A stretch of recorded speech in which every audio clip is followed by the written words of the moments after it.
নমস্কার বন্ধুরা, ঐশীস কিচেনে সবাইকে জানাই স্বাগত। আজ একটি নতুন রেসিপি নিয়ে চলে এসেছি। আজ আমি বানাবো ওল দিয়ে রুই মাছের ঝোল।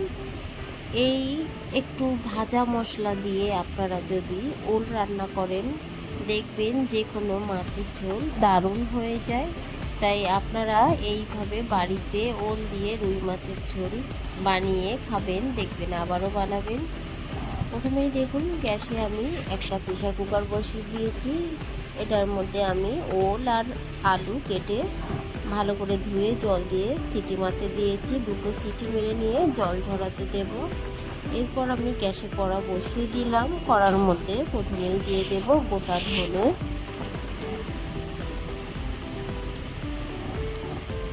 গোটা ধনে দিয়ে কয়েক মিনিট এইভাবে নেড়ে নেব, কারণ ধনেটা দেখবেন ভাজা হতে একটু সময় লাগে।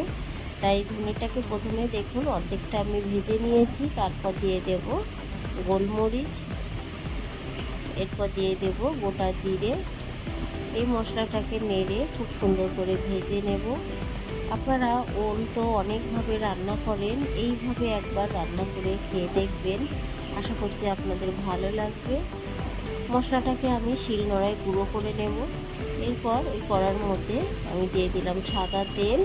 তেলটাকে গরম করে নেব। আপনারা চাইলে সর্ষের তেলে পুরো রান্নাটা করতে পারেন। তেলটা গরম হয়ে গেলে আগে থেকে লবণ হলুদ মাখিয়ে রাখা রুই মাছ দিয়ে দেব। প্রথমেই মাছের মাথা লেজা ভেজে নেব। দেখুন এগুলো ভাজা হয়ে গেছে, এগুলোকে তুলে নেব। খুব সুন্দর করে কড়া করে মাছগুলোকে দেখুন আমি ভেজে নিয়েছি।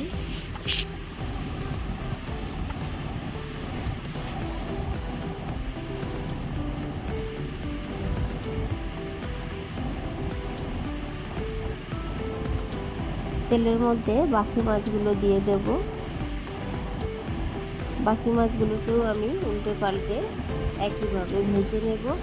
আমি রান্নাটা রুই মাছ দিয়ে করছি, তবে আপনারা যে কোনো জ্যান্ত মাছ দিয়ে একইভাবে রান্নাটা করবেন, দেখবেন ভালো লাগবে।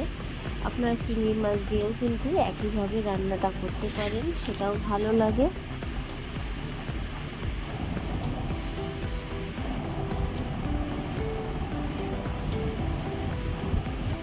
আরও কিছুটা মাছ আছে, সেগুলোকেও দিয়ে আমি একইভাবে ভেজে নেব। দেখুন এই মাছগুলোকেও আমি ভেজে নিয়েছি। সমস্ত মাছ আমার ভাজা হয়ে গেল। এরপর কড়ার মধ্যে একটু সর্ষের তেল দিয়ে দিলাম। তেলটা গরম হলে দিয়ে দেব একটা তেজপাতা। তেজপাতাটাকে আমি দুভাগ করে দিলাম। তারপর দিয়ে দিলাম হাফ টিস্পুন গোটা জিরে। ফোড়নটাকে কয়েক সেকেন্ড নেড়ে এইভাবে আমি ভেজে নেব। তারপর দেখুন দিয়ে দিলাম কুচানো পেঁয়াজ। একটা মিডিয়াম সাইজের কুচানো পেঁয়াজ আমি দেব।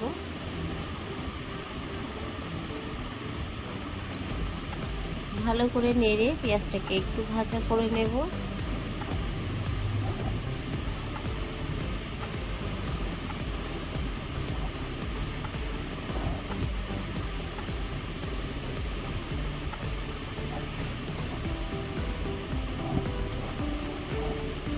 দেখুন পেঁয়াজটা ভাজা হয়ে গেছে। এই সময় দিয়ে দিলাম আদা বাটা। এরপর দিয়ে দেব চেরা কাঁচা লঙ্কা। আদা বাটা চেরা কাঁচা লঙ্কা দিয়েছি, তেলটা কিন্তু গায়ে ছিটকাচ্ছে, তাই আমি সঙ্গে সঙ্গে জল দিয়ে দিলাম, কারণ এখন আমি গুঁড়ো মশলা দেব। প্রথমেই দিয়ে দিলাম হলুদ গুঁড়ো, এরপর দিয়ে দেব জিরে গুঁড়ো। একটু নেড়ে নিলাম। তারপর দিয়ে দেব ধনে গুঁড়ো, দিয়ে দেব লাল লঙ্কার গুঁড়ো। ঝালটা আপনারা যেমন খান সেই মতোই দেবেন, কারণ এখানে কাঁচা লঙ্কা দিয়েছি। গোলমরিচের গুঁড়োও কিন্তু দিয়ে দেব। দেখুন মশলা দিয়ে তেল বেরিয়ে গেছে। এই সময় আমি আগে থেকে সেদ্ধ করে রাখা ওল আর আলু দিয়ে দেব। তবে ওলের পরিমাণটা বেশি থাকলে আপনারা শুধু ওল দিয়ে রান্নাটা করবেন। ওলটা আমার বাড়িতে একটু কম ছিল, তাই আমি আলু মিশিয়ে রান্নাটা করছি। খুব ভালো করে নেড়ে নেব। আমার একটু সেদ্ধ করা বেশি হয়ে গেছে, কারণ ওলগুলো একটু ছোট ছোট কাটা ছিল। প্রেসারে 2টো সিটি মেরেছি, একটা সিটি মারলে ভালো হতো। তাই আপনারা এমনভাবে সেদ্ধ করবেন যেন ওলগুলো গোটা গোটা থাকে আর একটু সিদ্ধও হয়ে যায়। খুব ভালো করে নেড়ে নিয়ে তারপর আমি দিয়ে দেব পরিমাণ মতো জল।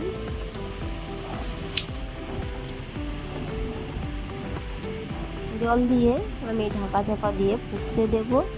ফুটে উঠেছে, ঢাকাটা আমি নামিয়ে নিয়েছি। এই সময় ভেজে রাখা মাছগুলো দিয়ে দেব, তবে কয়েকটা চেরা কাঁচা লঙ্কা আমি দিয়ে দিলাম। দিলে কাঁচা লঙ্কার স্বাদটা ভালো আসবে। ঝালটা একটু ঝাল হলে ভালো হয়, আমরা একটু ঝাল বেশি খাই, তাই একটু ঝাল দিয়ে দিলাম আরও। দেওয়ার পর ভেজে রাখা মাছগুলো দিয়ে দিলাম। এখনকার যে কাঁচা লঙ্কা দেখবেন ঝাল খুব একটা বেশি হয় না, তাই একটু ঝাল আমি বেশি করে দিলাম। দিয়ে দিলাম লবণ, স্বাদ অনুযায়ী লবণ আমি দিয়ে দিলাম। দিয়ে খুব ভালো করে মিশিয়ে নিয়ে এইভাবে ফুটতে দেব বেশ কয়েক মিনিট।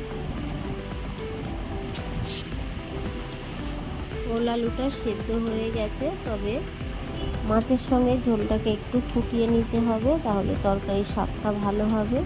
ফুটিয়ে নেওয়ার পর সবশেষে দেখুন আমি সানরাইজের শাহি গরম মশলা দিলাম, আর যে ভাজা মশলা করেছিলাম সেটা দিলাম। দিয়ে ভালো করে মিশিয়ে নেব। গ্রেভিটা আপনারা এখন যতটা দেখছেন, এটা ঠান্ডা হয়ে যাওয়ার পর কিন্তু অনেকটাই গ্রেভি কমে আসবে। আমি চেখে দেখে নিলাম লবণটা ঠিক আছে। গ্যাসের ফ্লেম অফ করে দিয়ে ভাজা মশলা আমি ওপর থেকে দিয়ে দিলাম। দেখুন দেখতে কতটা সুন্দর হয়েছে, খেতেও কিন্তু দারুণ হয়েছিল। তাই আপনারা বাড়িতে এইভাবে বানাবেন আর আমাকে কমেন্ট করে জানাবেন আপনাদের কেমন লেগেছিল। রেসিপিটি ভালো লাগলে একটা লাইক করতে ভুলবেন না। আর আমার এই রেসিপিটি আপনাদের ভালো লাগলে প্লিজ আমার চ্যানেলটিকে সাবস্ক্রাইব করে পাশে থাকা বেল আইকনটি ক্লিক করে দেবেন, তাহলে আমি নতুন ভিডিও ছাড়লে সঙ্গে সঙ্গে আপনাদের কাছে পৌঁছে যাবে। পুরো ভিডিওটা দেখার জন্য সবাইকে জানাই অসংখ্য ধন্যবাদ।